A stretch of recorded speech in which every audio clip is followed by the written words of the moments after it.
Hello good morning guys, જય અંબે, જય દ્વારકાધીશ. કેમ છો બધા? મજામાં જશો? કાલનો વ્લોગ એન્ડ કરવાનું રહી ગયું હતું કેમ કે પાછા હોટલે આવી અને ડિનર કરીને ડાયરેક્ટ સૂઈ ગયા હતા. આજે વહેલું બદ્રીનાથ નીકળવાનું હતું એટલે કેમ કે અહીંયાથી ઓલમોસ્ટ 9-10 કલાકનો રસ્તો છે. તો હવે નીકળીએ બદ્રીનાથ તરફ. સવારના ઓલમોસ્ટ વાગી ગયા છે 6 વાગી ગયા છે. 6 વાગી ગયા. હવે નીકળીએ ઉપર બદ્રીનાથ તરફ. આ જોઈ શકો છો, આ પહાડથી ઉપર બદ્રીનાથ જવાનું છે. તો હવે નીકળીએ બદ્રીનાથ તરફ. ત્યાંનો નજારો, રસ્તાનો નજારો કેવો છે, ત્યાં વેધર બહુ ઠંડી છે ત્યાં, તો ત્યાં જઈને બતાવીએ તમને. તો નીકળીએ હોટલેથી. તો કરી લઈએ ચેકઆઉટ. આ રીતના છે રિસેપ્શન. ઇકાવા ગંગા, બાય બાય અને બાય. મસ્ટ વિઝિટ, એકવાર આવજો. હોટલ બહુ મસ્ત છે અને પ્લસ હા, વ્હાઈટ સોસ પાસ્તા જરૂર ટ્રાય કરજો, એકદમ મસ્ત. બધું ફૂડ એક નંબર છે, પણ સૌથી વધારે વ્હાઈટ સોસ પાસ્તા ભાઈ. હા, ફૂડમાં તમને બધી જ વસ્તુ સારી મળશે. ઇકાવા ગંગા કરીને હોટલ છે. કોઈ પણ ઋષિકેશ આવે તો મસ્ટ વિઝિટ. ચાલો તો હવે નીકળીએ સામાન મૂકીને.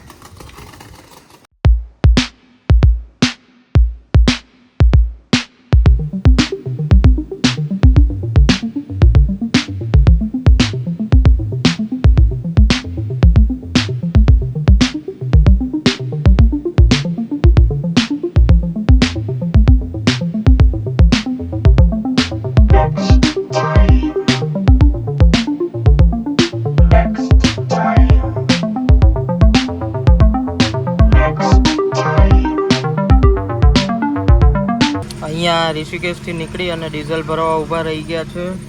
તમે જોઈ શકો છો ડીઝલનો ભાવ અહીંયા 88 રૂપિયા ડીઝલનો ભાવ છે. સસ્તું છે ડીઝલ. અને કોઈ પણ આ સાઈડ આવે એટલે ઋષિકેશથી નીકળો એટલે ડીઝલ ફૂલ કરાવીને જ નીકળજો. આગળ મળે ન મળે, કેમ કે પહાડ ઉપર ગાડી તમે જે વિચારતો એટલી માઇલેજ નહીં આપતી હોય. તમને એમ હોય કે મારી ગાડી ફૂલ ટેન્કમાં 200, 250, 300 ચાલે છે, તેનાથી અડધું ગણીને જ ચાલજો. તમને એવું લાગે કે ભાઈ ડીઝલની ટાંકી ઓછી થઈ ગઈ છે ને, જ્યાં પહેલું પેટ્રોલ પંપ દેખાય ત્યાં તમારું ડીઝલ કે પેટ્રોલ ફૂલ કરાવી જ લેજો. ડીઝલ કે પેટ્રોલ ફૂલ કરાવીને જ નીકળજો. અને એમ બી સસ્તું છે અહીંયા. ડીઝલ 88 રૂપિયા છે અને પેટ્રોલનો 92 રૂપીસ પ્રાઇસ છે અહીંયા. તો હવે નીકળીએ આગળની સાઈડ.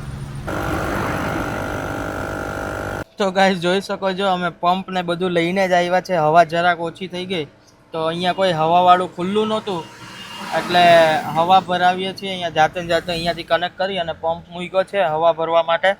અહીંયા કોઈ સવારના કેટલા 7 વાગ્યા છે એટલે કોઈ હવાવાળા ખુલ્લા જ નથી. સારું કહેવાય, અમે પંપ લઈને આવ્યા હતા. એટલી બધી ઓછી નથી થઈ, પણ તો પણ આપણે ઘાટ સેક્શનમાં રિસ્ક નથી લેવો એટલે આપણે હવા ફૂલ ભરી અને પછી નીકળીએ.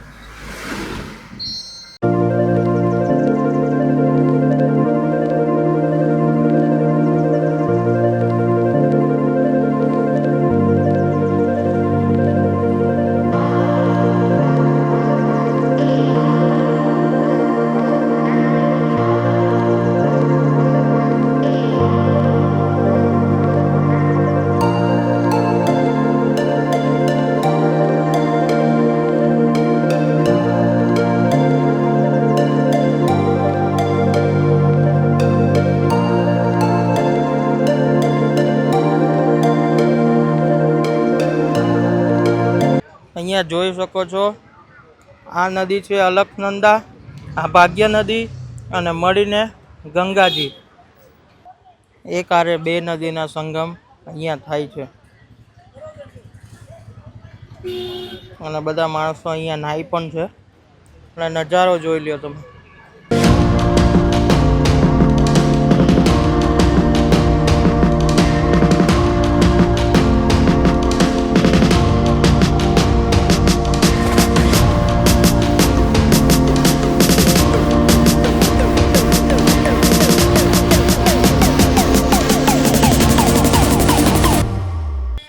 બદ્રીનાથ દ્વારકા પતી ગયું. બદ્રીનાથ પહોંચી ગયા છે ભગવાન શ્રી કૃષ્ણની દયાથી.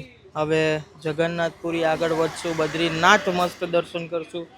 અહીંયા મસ્ત લીંબુ સોડા પી લઈએ પછી વધીએ આગળની સાઈડ.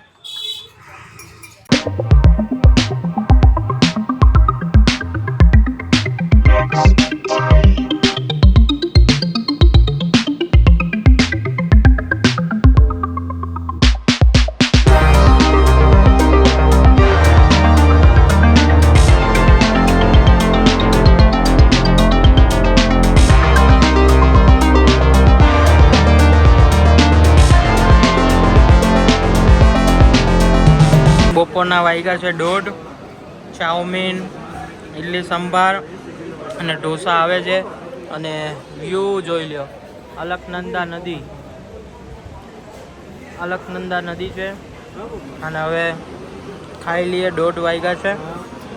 બહુ હેવી નથી મંગાવ્યું કેમ કે હજુ હિલ ક્રોસ કરવાનો છે એટલે.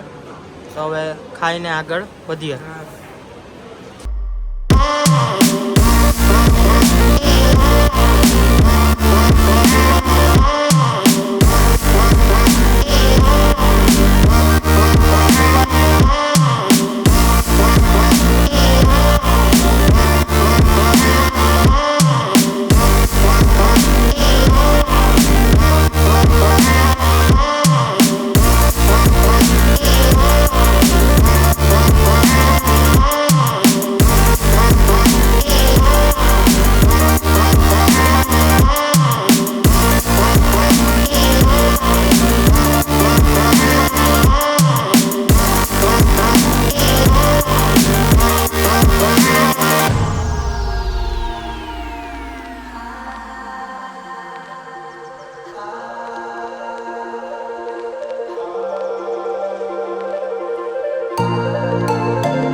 હવે ઓલમોસ્ટ બદ્રીનાથ પહોંચવાના છીએ. કલાકનો રસ્તો છે. 30-35 કિલોમીટર છે. અને નજારો જોઈ શકો છો, પહાડ અને નીચે નદી. અને વચ્ચે વચ્ચે આવી રીતના ગાડીને રેસ્ટ આપતા રહેજો. તમે પણ રેસ્ટ લઈ લેજો, નહીંતર રેસ્ટ ઇન પીસ થઈ જશો. એટલે થોડું ગાડીને રેસ્ટ આપતા રહેજો.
સાડા 7 વાગી ગયા છે અને હોટલમાં ચેકિંગ થઈ ગયું છે.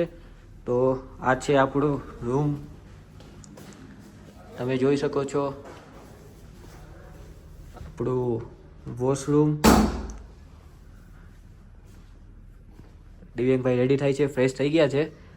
Okay, and this is the view from the hotel. તો બસ હવે નીકળીએ છીએ બદ્રીનાથ ટેમ્પલ દર્શન કરવા માટે. સો ફાર સો ગુડ. ચાલો જઈએ. તો ગાઈઝ બધા દર્શન કરી લેજો. આપણે આવી ગયા છીએ મંદિરે દર્શન કરવા. આખું ફરીને ત્યાં જવાના છીએ. દર્શન કરી લ્યો બધા. તો ગાઈઝ જોઈ શકો છો અહીંયા બધા નાય છે. અને આ ધુવાડો તમે જે જોવો છો એ તપ્ત કુંડ કહેવાય છે.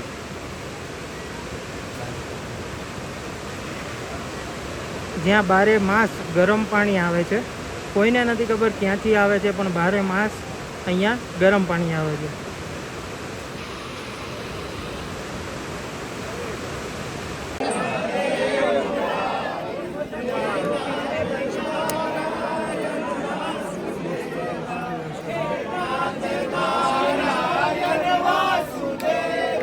Thank you.